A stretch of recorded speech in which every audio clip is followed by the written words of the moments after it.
All right, everyone. Happy Friday. Welcome back to the Loopcast. Today, we had no problem deciding what we were going to talk about.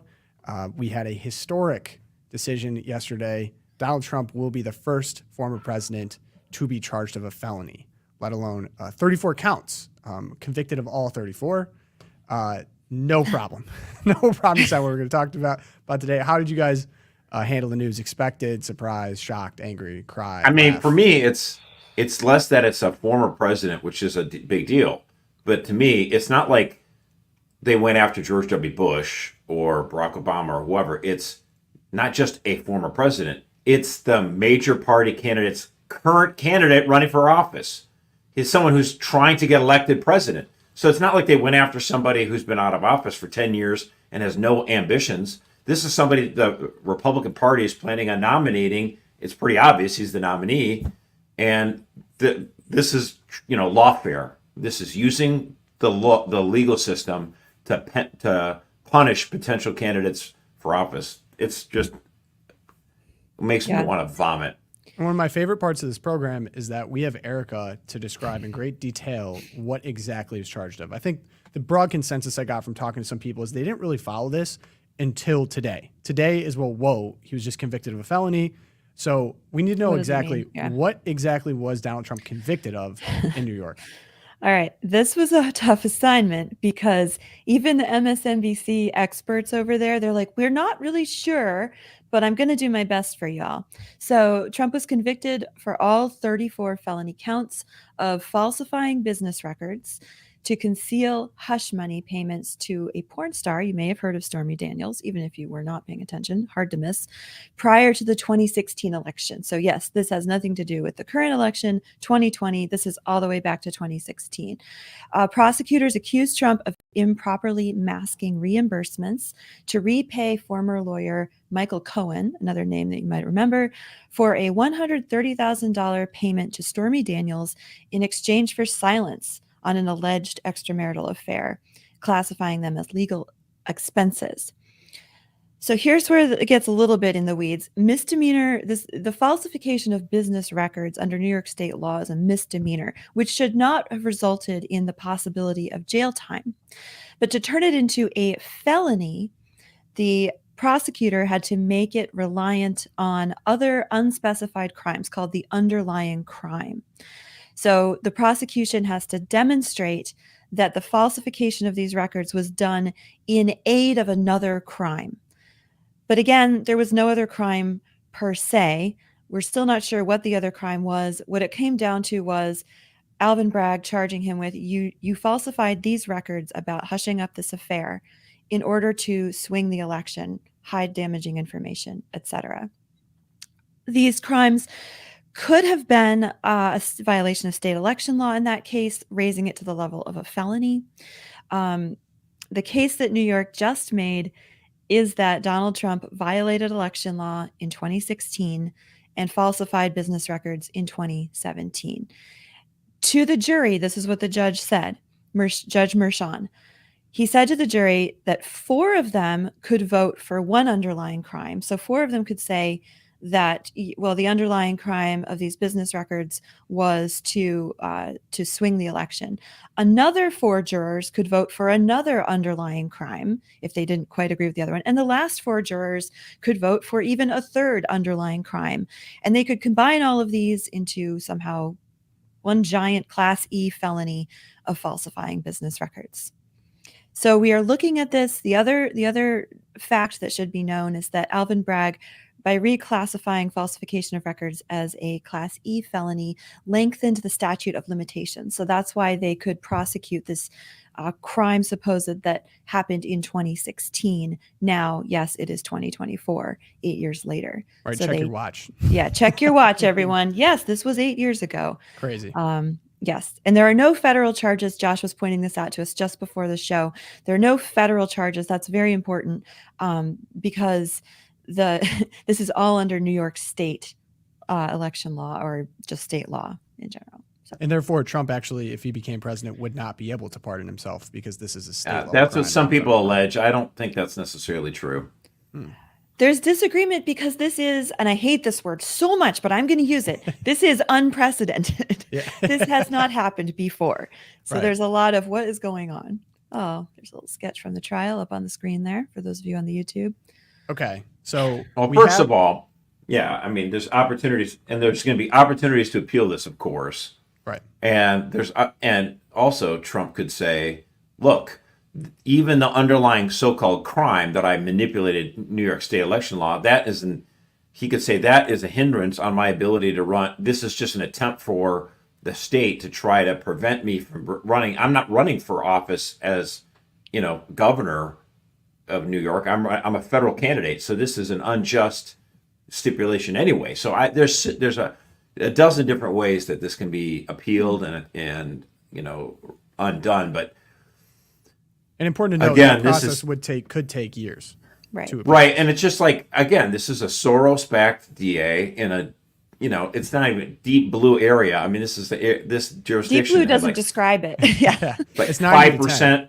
5% voted for Trump in this district, and so that you just unlock, like they couldn't help themselves. They just Right.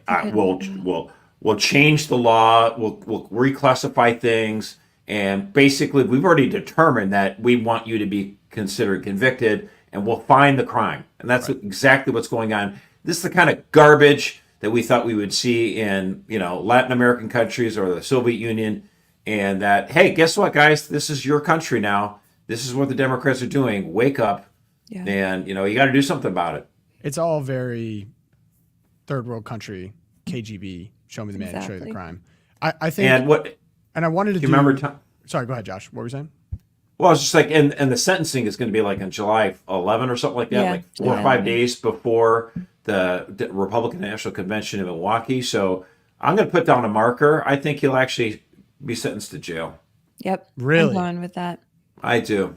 I mean, Yeah. the maximum. So for a class. Well, I mean, he'll go to jail. Yes, For I think sure. that's Go to what they'll- jail. I It's up think. to sure. 4 I don't think this years. judge is going to be able to stop it. Now, will another judge above him try to intervene and put a stay on that? Maybe, or maybe that court will agree with him, and then it'll have to be another court above him, and then maybe Trump again will say, "Let's bring this to federal court because you're trying to violate. You're trying to use, this circus." To try to eliminate a federal candidate from office. It's just a joke.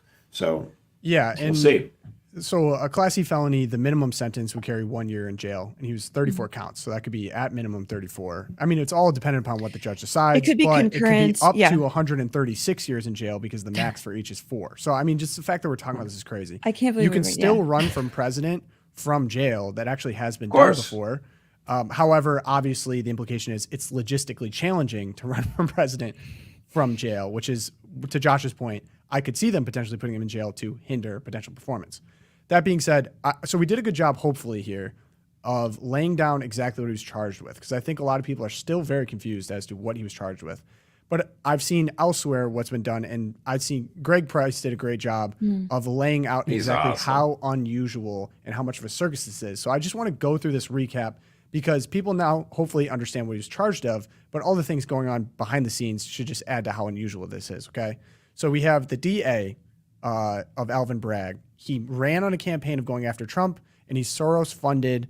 He elevated this misdemeanor to a felony despite lowering 60% of all felonies for actual criminals in his jurisdiction, okay? So this isn't like a soft on crime, hard on crime type guy. This is a guy who obviously is not Throw the applying book at justice. him. Exactly. So that's the first one. The lead prosecutor of this resigned from his position as the third highest ranking member of Biden's DOJ to join Alvin Bragg's team going after Trump. Okay. The judge donated to Joe Biden. Okay. So there's already partisan problem there, and has a daughter who has raised millions of dollars for Democrats off Trump prosecutions. I also saw that this guy has been assigned 3 Trump-related cases, and the percentage chance of that happening amidst 24 other judges having the chance of this happening is unbelievable. I mean, the fact that he's It's going to like put on 3. It's like the Orlando Magic getting that lottery ball back in the day. And those darn Pistons can never win the lottery still to this day, even though they're the worst team in the league. Total side tangent there. But so going forward, the other lead prosecutor also is donated to Joe Biden. The lead witness that the whole case relies on is a convicted perjurer and serial liar who admitted during the trial to stealing money from the Trump Organization. This is Michael Cohen. The judge put a gag order on Donald Trump for pointing out the political conflicts of interest of the people prosecuting him. Obviously, the crime relies on an idea that Trump paid off Stormy Daniels to conceal another crime, as we mentioned earlier, which is not mentioned in the specific indictment. The judge barred Trump's defense from explaining to the jury that no campaign finance violation occurred, but allowed prosecutors to assert as a fact in their closing argument that there was. The judge cleared out the courtroom when Michael Cohen's former attorney was exonerating Trump, but allowed the prosecution to bring in Stormy Daniels to talk about whether or not Trump used a condom. Ugh. The judge barred a former FEC commissioner from testifying that Donald Trump did nothing wrong, and the judge is allowing the jury to not have reached a unanimous verdict on the underlying unnamed crime that Trump committed. So this is what There's you're three hearing from possible everyone else. ways in which that crime could have been committed. Pick one of the three. You don't all have to agree on it. Just as long as 12 of you pick one of the three. It's like they're not even pretending. Like, No. can we at least pretend? No, we don't need to pretend anymore. They're just drunk on power. And I agree with you, Josh. I think Mershon, his behavior throughout this trial and just loading it for the prosecution, he's not going to be able to stop himself. And I think he's going to allow cameras in that courtroom on July 11th so that we can film that perp walk. He wants that on camera of Trump being led down to the cells in handcuffs. And I'm totally with you on that. And then what's going to happen then is Mhm. the underlying things that just, Tom detailed from that, what Greg Price put together. Price. All those details are then going to filter into the entire American population. And people are going to be able to say, oh, wait, what was the underlying crime? Wait, what? And I think that's why I think this is ultimately going to backfire for Democrats. And in fact, look, one of the Democrats in the U.S. Senate just resigned, just quit the Democratic Party. Joe Manchin, yes, the more conservative or moderate Democrat that he is, West Virginia, very much pro-Trump area. But Joe Manchin's like, I'm done. He's out. And he kind of made, mealy mouth about both parties, blah, blah, blah, blah, blah. But isn't it ironic that within hours of this partisan jury and this partisan DA getting this bogus charge against Trump, with what was the first major repercussion is that a Democrat in the Senate's like, I'm out. I'm out of this party. That's kind of funny. Yeah. It's. Do you see Go ahead, Josh. Did you see what comedian Rob Schneider posted? That was pretty funny. I did That see was very awesome. Yeah, we got to plug Remember, that later. here's what he said. Remember, everything the Democrats warned Trump would do was a playbook of what the Democrats intended to do themselves. Do anything to stay in power. Political show trials of political opponents, arresting political opponents, censoring opposing views, starting more wars. The list goes on. like projection. Did you see the video Trump team released after the verdict came down? I did. And That this was- is why I'm like, they are sharp. Whatever you want to say about, I've seen some really poorly run political campaigns. This is not one of them. As soon as he was out, they were prepared with a video of Trump just detailing with dramatic music of him basically doing like a WWE walk up in the courtroom. Like, we're going after the. Oh, here globalists. we have it. Oh, yeah, You had the sound on it? Run this. I mean, this is just. I Mongers don't. from our government, we will drive out. This is the final battle. With you at my side, we will demolish the deep state. We will expel the warmongers from our government. We will drive out the globalists. We will cast out the communists, Marxists, and fascists. We will throw off the sick political class that hates our country. We will rout the fake news media, and we will liberate America from these villains once and for all. Wow. Yeah, To your point, you were saying that this is just a well-oiled machine. I did not think Trump's 2020 campaign was good. I think it was sloppy. I think they made a lot of obvious mistakes. And I think, COVID, sure. Yes, they were caught flustered by a once-in-a-century pandemic. But I'm calling it like I see it. They made a lot of missteps. They could have done a lot of things better. And I agree with your assessment there, Tom. This 2024 Trump campaign is a well-oiled machine. And in fact, James Carville was on William Kristol's podcast. Now, William Kristol, super negative, never Trumper guy. He calls Wait, himself like Bill conservative. Kristol? William, yeah. Sorry, Bill I know him Kristol. as Bill Kristol, not William, but Yeah, I know him as a POS, but the thing is, he's got this podcast and he brings in James Carville. James Carville is a guy who was Bill Clinton's campaign manager back in 1992. Now, whatever you think of James Carville as a man, his assessments are pretty spot on and usually very clever. And he begrudgingly admitted that the 2024 Trump campaign was really very well executed and they're just doing lots of things right. I mean, he still says, oh, Trump, he blabs from his mouth and, everything goes kind of haywire, which I sort of disagree. Like, that can be good and for bad. But for the most part, his actual campaign operation, well-oiled machine, very well executed. And that video is perfect proof of it. These guys were ready to roll and, and inspire the base. Now, this verdict. Yeah, and this verdict, I mean, the thing is, there's another never Trumper. His name is Con Carroll. He's one of the editors over at the Washington Examiner. He's always one of these guys. I mean, I got a lot of people I know at the Washington Examiner.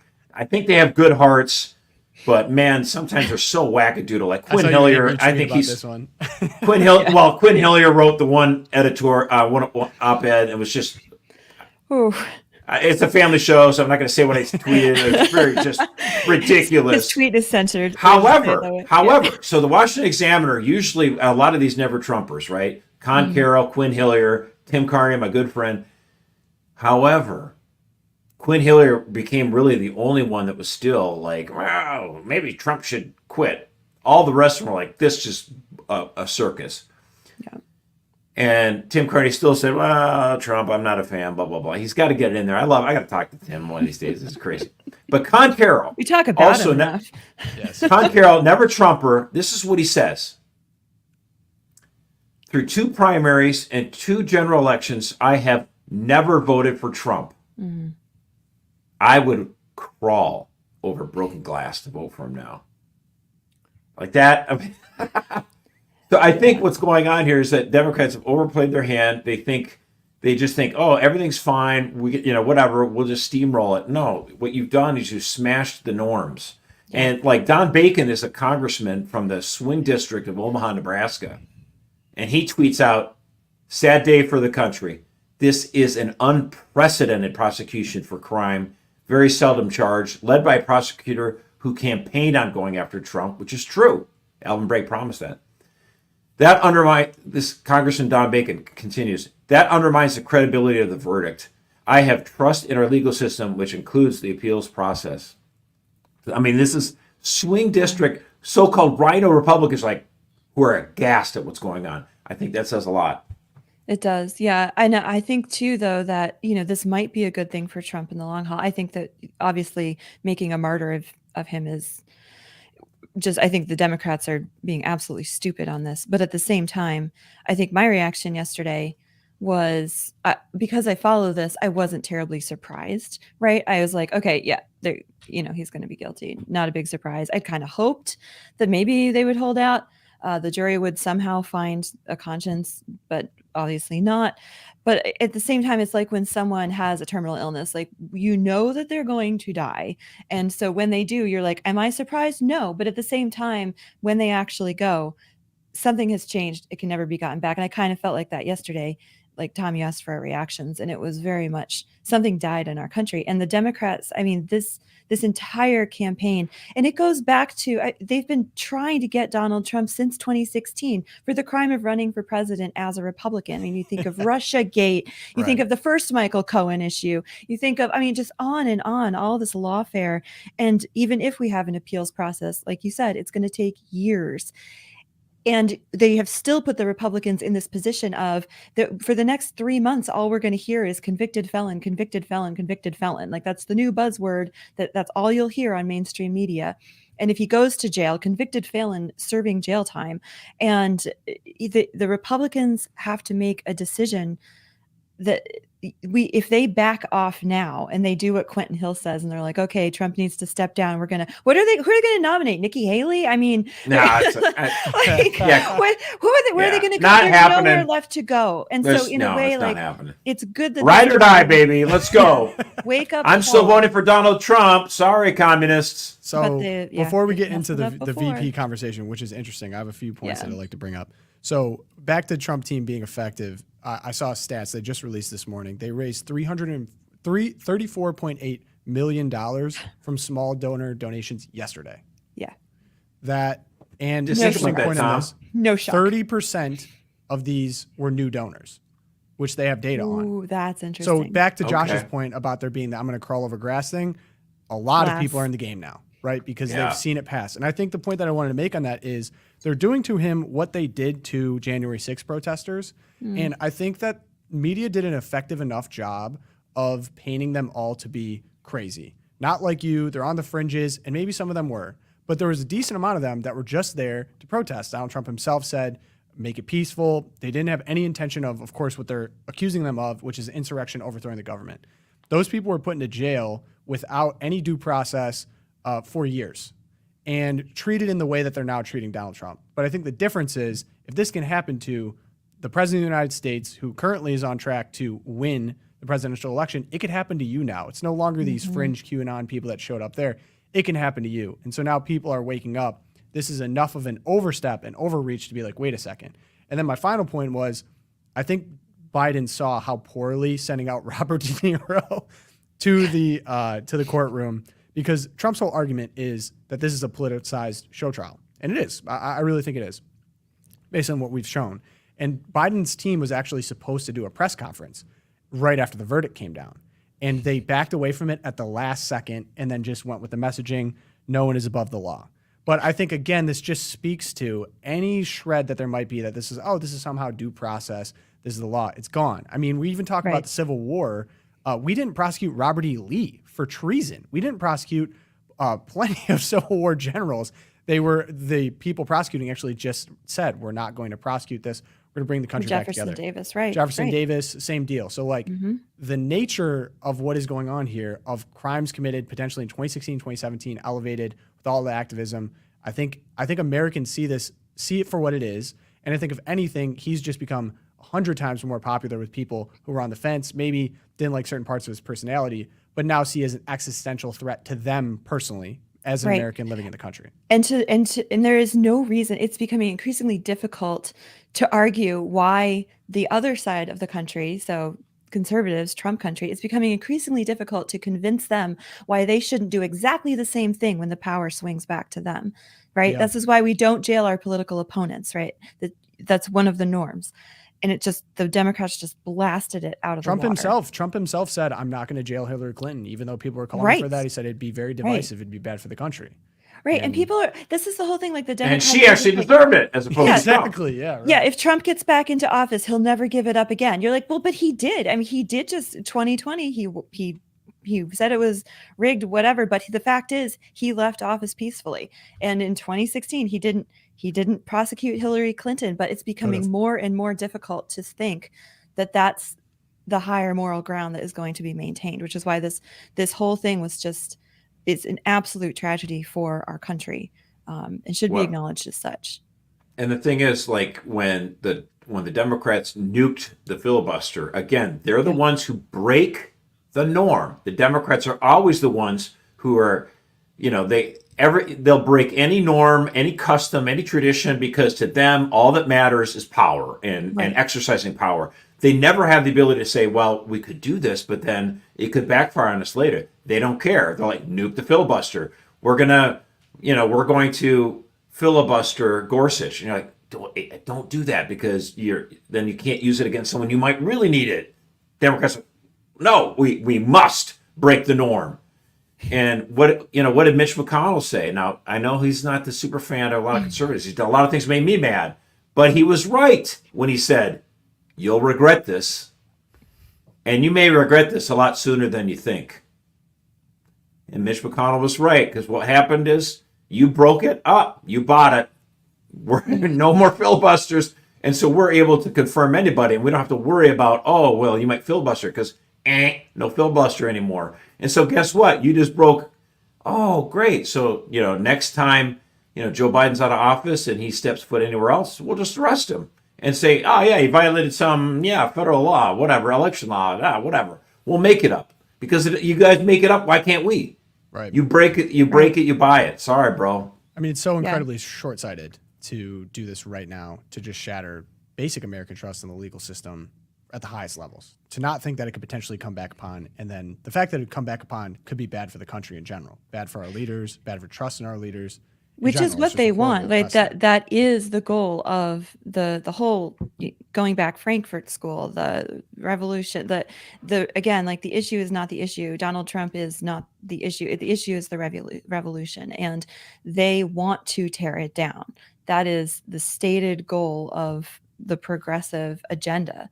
They want to take it down. And look, I wish I talk to people still who are like, I don't want to vote for Donald Trump. He's just not a good person. And like, look, do I wish I lived in a country where I was looking at, candidates and I could make that kind of call? And, the most important thing going on was some debate over Federalist Paper number 1. Yeah, absolutely. But this is not the world that we live in at this point. And this trial proved that at this point, we are fighting against a coalition who's the most important thing for them is this elite power struggle. And as long as they are in power, they will continue to tear down the norms, and they will continue to tear down the laws and at the same time call themselves the defenders of democracy.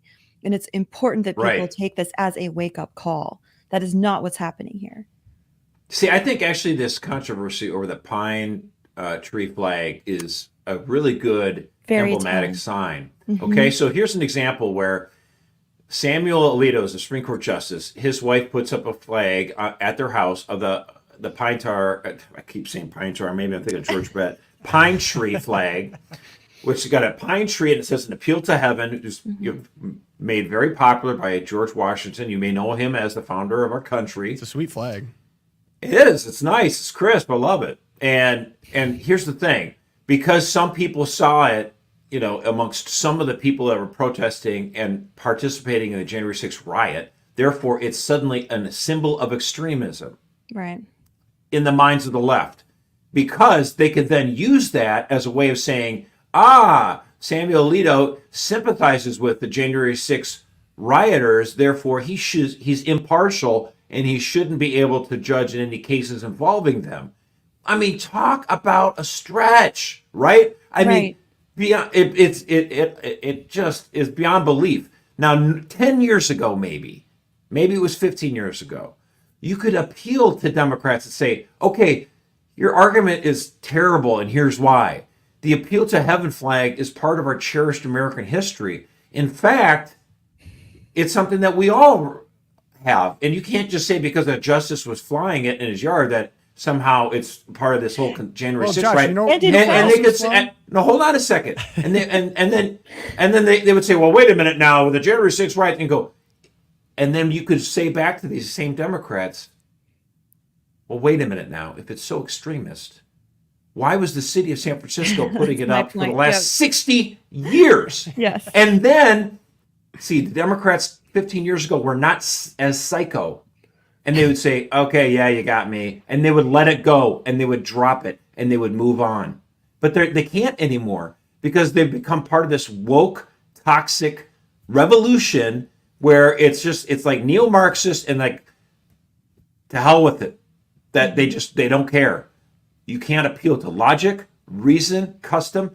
Their response then is, we better call the city of San Francisco and tell them to take down the flag. And they did. And so then they keep going on with their baloney.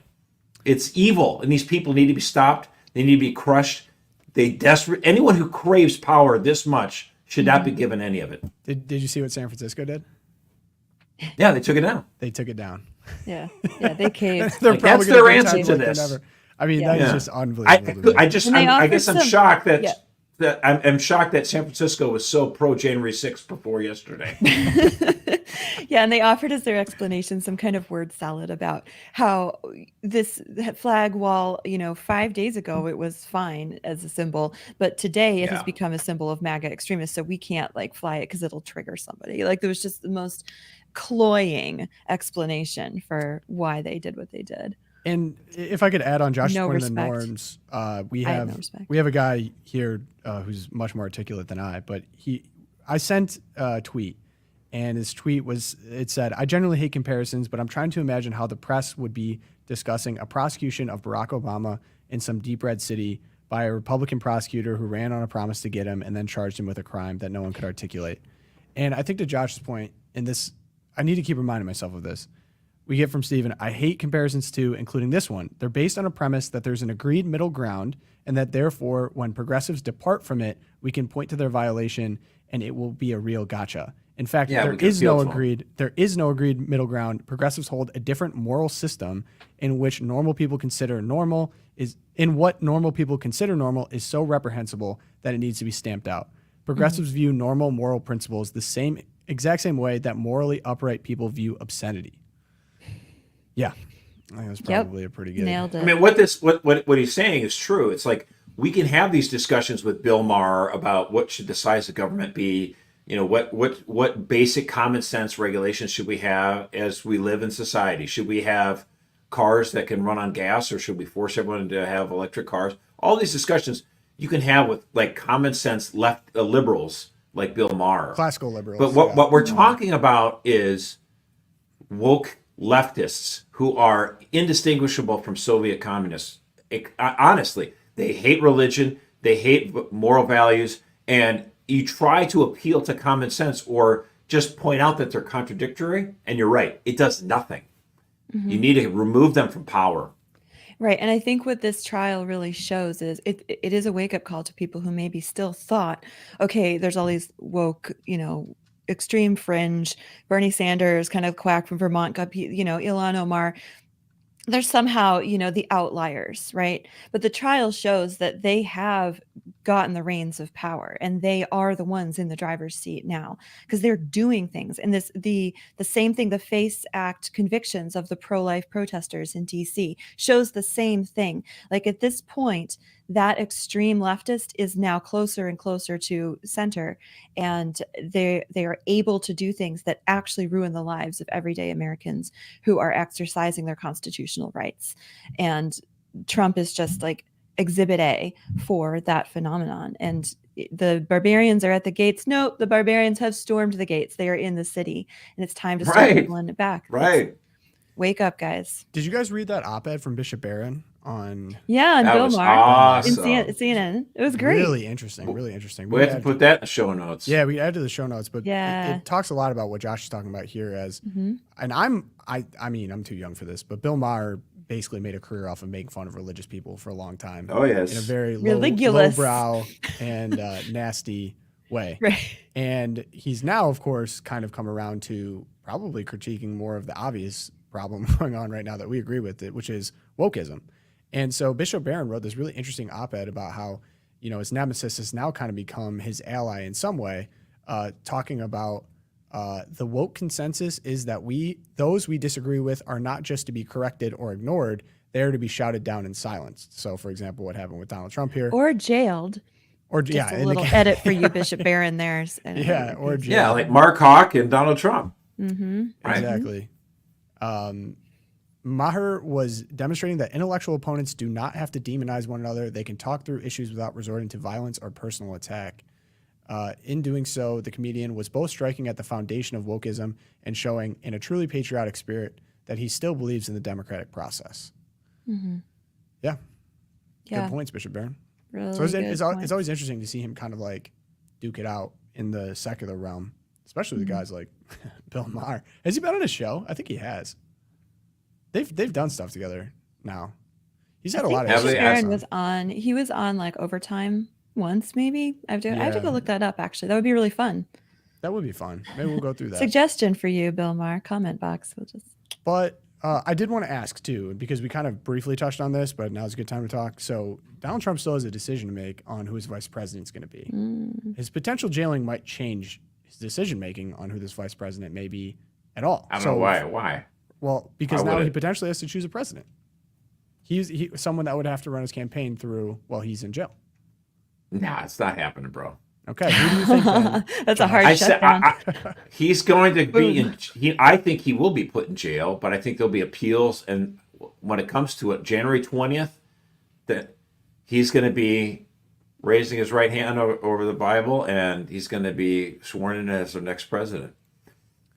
Who do you think? Barron. you'd I think choose? there's only a 1% chance that Supreme Court Justice John Roberts would actually have to go to the jail cell and swear him in there, and then he pardons himself and he gets out. I just don't think that's going to happen. But Who do you think he'd choose? When do you think he's going to choose his VP? Who do you think he's going to choose? I think he's going to love the suspense of everything, like with the sentencing coming up, days before the convention. So he's going to wait for that and then announce it at the convention. And I think it's going to be, If he's at the convention. he'll be at the convention. I wish I shared your optimism. Oh, you don't think he's going to be there? Can you imagine him giving a speech from jail, though? True. So boss. Yeah, that would Boss be move. boss He will. moves. I think it might be an advantage. Yeah. I think he could play to that advantage. But Tinfoil Tom still thinks that state charges so far, so he can't pardon himself, Josh. yeah, I disagree. with I tinfoil disagree Tom. with McCluskey on that. Ugh. Yeah. Because No, any I- state election law is still, if it's a federal candidate, you have the ability to make a case that it's a violation of his right as a candidate to run for federal office. It's exerting improper influence. So any Josh, do state you think- election laws can't. Yeah. cannot Do you think hinder the convicted felon status makes it more likely that he'll choose like a Ron DeSantis versus like, do you think it changes it at all, the calculus? If you were going to do a Veep stakes bet today, who would you put up there? Best odds. I guess my thing is, I've heard people say the more he talks about a potential running mate, the less likely he is to nominate him. I think that's kind of interesting. That might be true. So I don't think he's going to pick somebody from Florida because that would require them, because the Yeah. 11th or is it 12th amendment that person would have to then be a resident of a different state because Well, there's a Trump will penalty. be a resident of Rikers, so not a problem. Yeah, right. Well, he's still registered as a voter in Florida. I know. The memes have been pretty fun, though. The memes Like, are pretty funny. Putting them in a bandana and. All right, Josh isn't going to make a prediction. All right, no I- pre- Well, Yeah, Josh, I'll no say prediction. I'll say JD Vance. Yeah, I like JD Vance, and he That's a doesn't good- talk about him a lot. That's a dream scenario. He's been hiding him yet. So you're saying he's not bringing him up to kind of shield from criticism, like not playing the hand too early? Yeah, I mean, he just keeps rattling off like the same several people, like Tim Scott and Elise Stefanik. And the more he says those names, I feel like he's just saying it as I need a bunch of names to keep throwing out at people. But like the one that is closer to his chest that he's not saying is probably in other words, I would not be surprised if the eventual vice presidential nominee is a person that is not those 3 or 4 names he always bats around. That's all I'm saying. Now, so if I had a gun to my head, who would I think it is? I'll go JD Vance, because I got to say, in the press conferences and the media hits he's done in the immediate aftermath of this, JD Vance was solid on this, and I saw Donald Trump Jr. say, "This is the guy who gets it the most." I was at his election party, not to brag. Hey, It was pretty cool. Got some pics of him and Brian at his election party.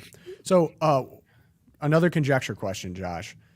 Do you think, if you just think about the average population, independents, everyone, the full spectrum, do we think that the fact that Felon is attached to his name now will cause less people to vote for him or more people to vote for him? Or will it offset? I think it's gonna to get more people to vote for Trump than before. Which people?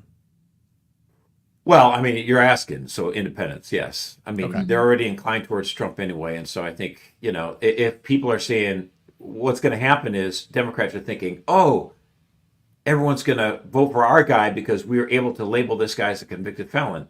If the American people are convinced that it's a true crime and he really is guilty of a true crime, then yes, it would damage him. If they hear all the arguments on both sides and the Americans conclude, man, this doesn't really sound like a crime. This sounds like you're just trying to jail your political opponent. much Then more. calling him a convicted felon won't mean anything. So, like this idea that you can suddenly name him something, like, okay, well then why don't we just, child molester Joe Biden and just keep saying it? Like, did he molest any children? I don't know. He sniffs the hair of his every girl he sees. True. It's kind of gross. Is that kind of like when's the last time you beat your wife thing? Like if you just throw Yeah. it out there, Exactly. people start believing Yeah, it. yeah. Okay. Tyler. Yeah, I mean, I agree too. There's a recent NPR PBS NewsHour Mars poll that found that 67% of voters said that a conviction would make no difference for them in November, including 74% of independents. So Yeah. It's I'm not it's seeing like what Erika said. Like when you know your relative is going to die, but then actually when the death hits, and it's like, well, I guess I'm not surprised, but I'm still shocked. Right. So it's the same thing with this. Like you ask in the theoretical sense, well, if the candidate you were thinking about voting for became a convicted felon, would you be less inclined to vote for him? Like the question, that's such like a, well, I guess I would, yeah. You're asking sort of a theoretical, how will I think about this, 2 months from now when I have more information? But it's like asking, well, what would it feel like when, you find out your uncle dies? Oh, it'll be really sad, This is a little bit different. It's like, wait, he's convicted, but it's a bogus crime. So yeah, sorry. Yeah, I kept replaying in my head when I heard the news, and I'm not, just for the record, I am not comparing Donald Trump to St. Thomas More. So all Or of the St. Joan of Arc, Catholics, for that matter. or St. Joan of Arc, right there, because yesterday was Joan of Arc's feast day. It was the day that she was burned at the stake after kangaroo court English trial. tribunal. English tribunal, French. right. So everyone's on the Catholic Twitter is like, oh, coincidence? I think not. So I'm not comparing him to Thomas More, but I kept replaying the trial scene from Man for All Seasons in my head when Oliver Cromwell stands up and the defense, like all of the witnesses, Richie Rich has given his false testimony, and Oliver Cromwell turns to the jury and says, given the evidence, I shouldn't think the jury needs to deliberate. And then they all kind of look around nervously and sit down again. And then they stand up and say, guilty, my lord. And it was that kind of a feeling. I think that film was trying to make that point, that once you tear down the laws and the structures and the norms of justice, I feel like we're at that inflection point in American history where the Moore trial was for England. And we know what happens. We know what happens when show trials take over. And sure enough, that was only the first of many that Henry VIII, with his, silver chain or whatever that group was called, that they were trying. And it descends into tyranny. This is the tactic of a tyrannical overlord state, that this is what they do. It's one of the signs. And I think, again, I just hope people wake up to the urgency here. This is not the kind of election where you can be like, I'm going to keep my little hands clean of voting for Trump, who's just such a bad guy. This is so, you're so past that point. I mean, the sports writers all decide and they all vote on who's going to be in the Baseball Hall of Fame. That's not what this is, okay? This is not like some sort of, all the Cardinals getting together and somehow voting on whether or not someone becomes a saint. I know that's not how it's done. I don't need the emails. You're voting on whether or not you want this current regime, the Biden regime, to stay in power or not. Or are you going to pick the person who has the best opportunity to kick him out of office? And for those who are in Connecticut, like you just said, Erika, that might be like, well, it's not going to matter anyway. Well, actually, it does. It actually does matter. I would encourage everyone in blue states or even super red states, we're like, my vote won't matter. I do think it matters. I think you should vote as if you're in a swing state. And I think you should vote for Donald Trump because Joe Biden has shown, not just in his ridiculous views, like let's abort everyone that we can to get taxpayers to pay for it. Let's mutilate children through, all this gender quote affirming stuff. But this jailing political opponents, this is not the country we want to be in. And if Donald Trump gets 270 electoral votes, he'll be the next president. But it would be better if he had a resounding victory. So if conservatives in blue states like New York, California, Connecticut would just do the right thing and say yes to Trump and no to Biden, he could actually win the popular vote as well. And I think that would make a difference, because if we have a Republican president 3 times elected in the 21st century by having a popular vote majority, but an electoral college majority, but a popular vote minority, I do think that is bad, kind of, in a sense, for the Republic. If it keeps happening that way, it just drives things crazy. But if he had a resounding victory and people in all the states said this, then that matters more than your own personal feelings. That's what I would say. Absolutely. And I think too, just in response to, was it Quentin Hill over in the Washington Examiner? We just saying that the best thing for Trump, for the Republic, would be if Trump steps down. I actually think that at this point, that would be the worst thing for the Right. American Republic, for Trump to just be like, okay, they got me, and to lay down, because then it really is the Biden apparatchik that is running things. And it is so important that Trump win, and he win resoundingly. Again, not necessarily because it's Trump or this is like the best fall, or like we think he's the next George Washington or whatever, but in a way it is, because this is a refounding moment. This is a watershed moment where we choose right or left. And we do not want to be KGB Stalinist show trial country, but No. that's what we're talking about. We are literally on the show discussing things like, just the things you would never think you were going to talk about when it No. came to America. No. What'd they get Socrates for? Like corrupting the youth or something like that? Corrupting the youth. Drink I mean, that hemlock. My Write gosh, down. go take a look at all the fall of all the great empires. They were getting together tribunals charging people for nonsense. And Yeah, I then think that is the Constantine beginning of the Kissin, end. he posted, he was like, if you thought the Roman Empire was bad, let me tell you about the last days of the Republic. And I'm like, it's just, you don't want to live through that. You don't. And I'm like No. holding my little baby last night, looking at him being like, I don't want you to live in, Eastern Europe for the rest of your life. Like, I want Yeah. you to be able to have freedom and to be able to participate in public discourse. But right now there's no discourse. That's the That'd be chill. problem. That'd be chill. It would be I'd- chill. We got My Twilight kid, Zone your time kid, now. having some discourse. Yeah. All right. Twilight Zone now. Josh, would you like to go first? No, I don't even have a Are you Twilight, Twilight thing, Zone? so- I know, it's like, can we just talk about like normal zone? Mine's fun. Cuddly corner. I think we go fun first. Let's do Lighten fun. it up. Okay, so mine involves is legal related. There was a man zooming in for a court date. I don't know if any of you have seen this in Ann Arbor. So he's zooming in for his court date on a suspended license, driving on a suspended license charge in his car while he's driving. Wait, I don't know if we could get audio on this, but this is unbelievable. Wait, let me get audio going. Let's see. Mr. Harris, are you driving? Actually, I'm pulling into my doctor's office, actually. So just give me 1 second. I'm parking right now. His face is like, what are you talking about? The judge's face. Oh my gosh. You could just hear him parking. He was totally Stunning. driving. You stationary? Suspended license. I'm pulling in right now at this second. Yes, I am. All right. What are we doing? He's smiling. Your Honor, we are respectfully requesting an adjournment in this matter, up possibly 2 to 4 weeks if the court would allow. So maybe I don't understand something. This is a driving while license suspended, That is correct, Your Honor. and he was just driving, and he didn't have a license.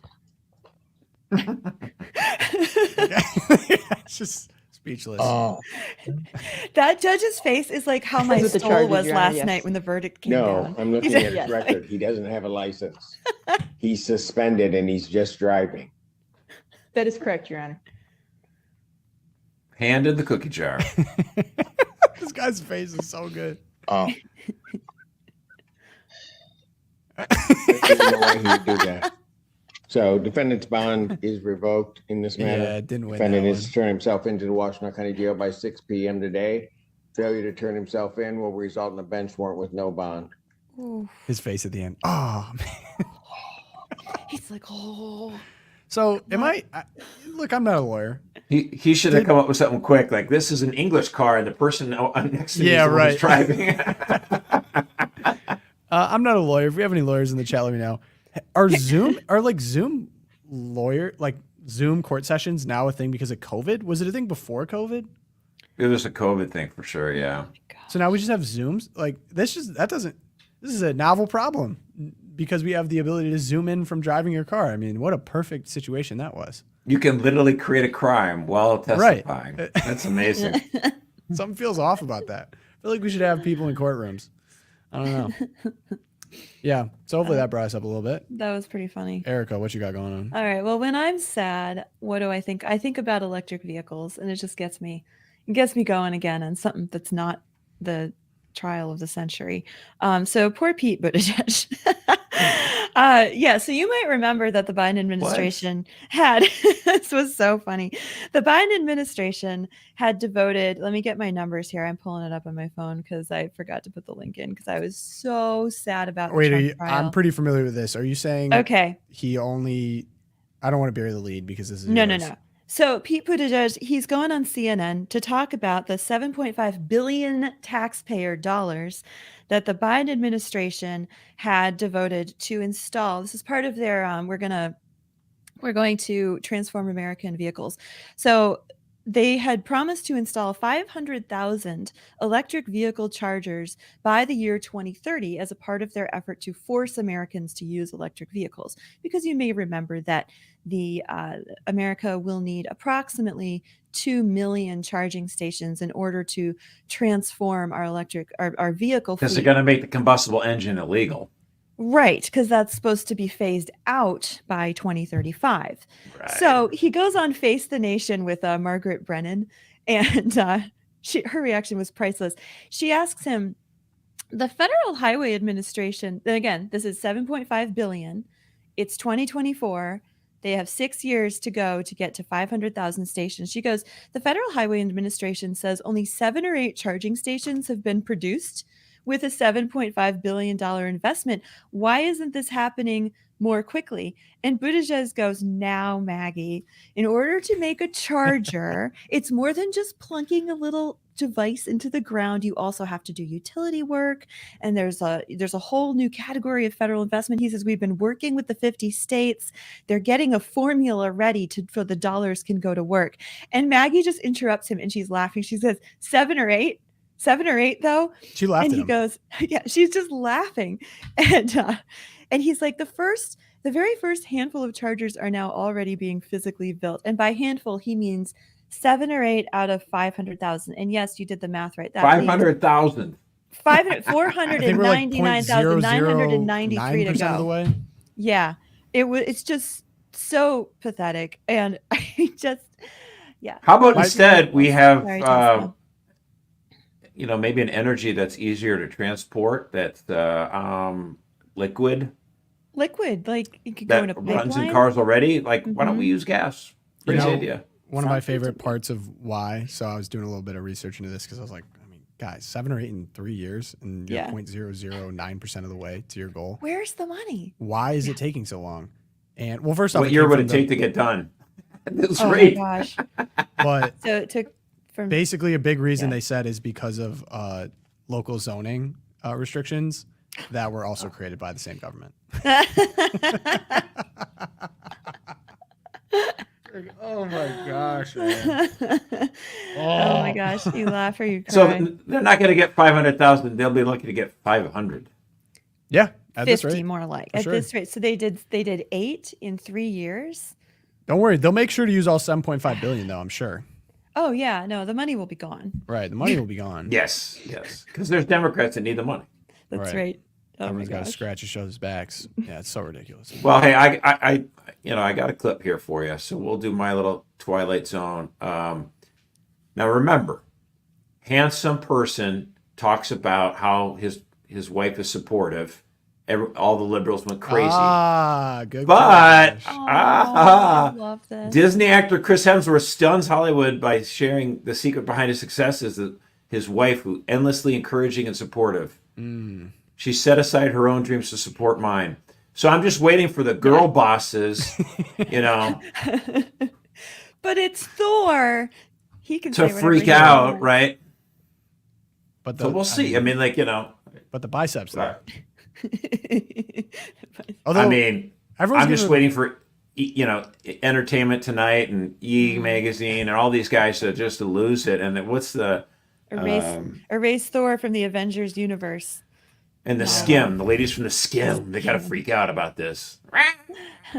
What was funny was wasn't Chris Pratt? There was a boycott to get Chris Mm-hmm. Pratt out of Hollywood because he was Christian and he. Yeah. Because he went to a Sequentially church which is supported homophobic. Trump? That's what they Yeah. said. Yeah. Oh my gosh. The tinfoil Tom said, "When you said a handsome guy, I thought you were referencing yourself."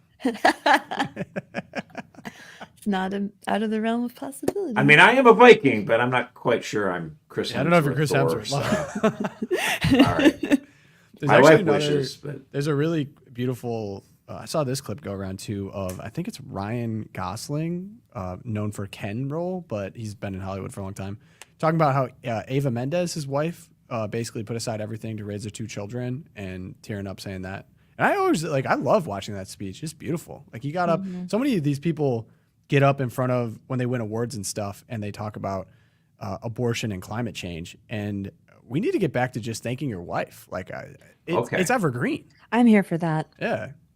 well, so I think if I could identify the difference between what Ryan Gosling and Chris Hemsworth said versus what Harrison Butker said, here's where I think of the differences, and you tell me if I get this right or not. Okay.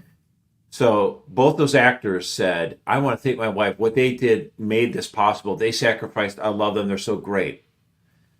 Harrison Butker said the same thing. But he also said, I have the feeling that a lot of you women will realize you'll feel like you're missing out if you don't go to this. Not that you have to, but like I feel like a lot of women will feel like they might be missing out. And that is what got underneath the skin of so many women in their 30s and 40s. This idea, because and here's what's funny about that. If somebody said, "Well, Josh, I think you're not going to really fulfill your potential unless you do this," and I'd be like, "Oh, okay, glad you feel like that. See you later. Whatever. Move on." Right? But like, why did it get under their skin so much? Why didn't these women from the skim and who are in their 30s and 40s? Why didn't they just go, "Yeah, sorry, Harry Butker, but it's just not my deal," right? No, they reacted like, "How dare you!" And they just lose their minds. It's because feminism has made them so happy. Clearly, they're doing pretty well. Yeah. Why did it touch such a nerve? They're like, their emotional "How dare you say this? connotation We is are so happy." Okay, yeah. Well, we wouldn't want to accuse you of anything else. You stay over there in your corner and be super happy and stop throwing things. Thank you. Right. It was cool to see Just the a little Chiefs. Andy Reid, Patrick Mahomes, That was Travis classy. Kelce. Pretty much everyone came out. Even and, like, Travis, he's a great guy. Even Pfizer, Travis. Kelsey. Yeah. Right. So he's a great guy. Why? We're adults. Everyone has different views. I don't know if you say he's okay, but I think Travis, even his brother probably said, "Nah, hold on a second," because his brother's actually fairly Christian and very pro-family and loves his wife and kids and all that kind of stuff. And so Travis realized, even though he might lose a little favor with Swifty, he can't, bros. Yeah. I like Yeah. that. That was cool. It was very adult. Like, it just felt like we're here to do a job. Everyone has different views. He's a great guy, treats everyone with respect. So Right. Well, and he's not an existential threat to us. right, exactly. Yeah. No, if anything, he might win us another Super Bowl because he's been one of the what best he kickers in does. the league. And then I also this went viral too. You guys familiar with Justin Tucker? He's the kicker of he was a kicker on the Ravens. Maybe I still know who he is. is. And he's super Catholic. Supportive of the Knights. And they were like, this is going on. This is going on. People should be more like Justin Tucker because there's a clip of him singing Ave Maria because he's an opera singer. He's super talented. Oh. And everyone's like, see that. yeah, they should do this instead. And I was like, do you guys understand? Like, you would not like what Justin Tucker has to say either. He's super Catholic. Like, he's singing opera. He's a great guy. Like, you would not appreciate his views on feminism, I'm sure. So it's like an odd third option that they thought they could choose. Like, I hate to say that. Gosh. But yeah, I think this does it for this week. Good week of Loopcast here. Appreciate everyone joining live in the chat. Thank you guys. We do really appreciate all you guys joining and your chats during the episode. But if you want to help out the program, you can leave us a review, Apple Podcasts and Spotify, like and subscribe on YouTube. That's helpful as well. If you want to email us, loopcast@catholicvote.org. If you want to get the book, the new book, For God, Country, and Sanity, up on all of our shelves here, you can go to the website to do that. We'll leave a link in the description for you to grab that as well. Highly recommend. Can't recommend enough. And but most of all, I mean, I think this has really all reminded us there's things that we can control and things that we can't control. We got to do the things we can control, but above all, we need to pray. So pray for our country. Pray for this podcast. Pray for peace in the world. Pray, pray, pray. Can't pray enough. So St. Thomas More. Pray, Guadalupe. fast, and vote. Yes, pray fast and vote. We'll end on that. That was a bar. St. Thomas More, Our Lady of Guadalupe, and San Fidelis, pray for us. Enjoy your weekend, guys, and we will see you on Monday. Peace.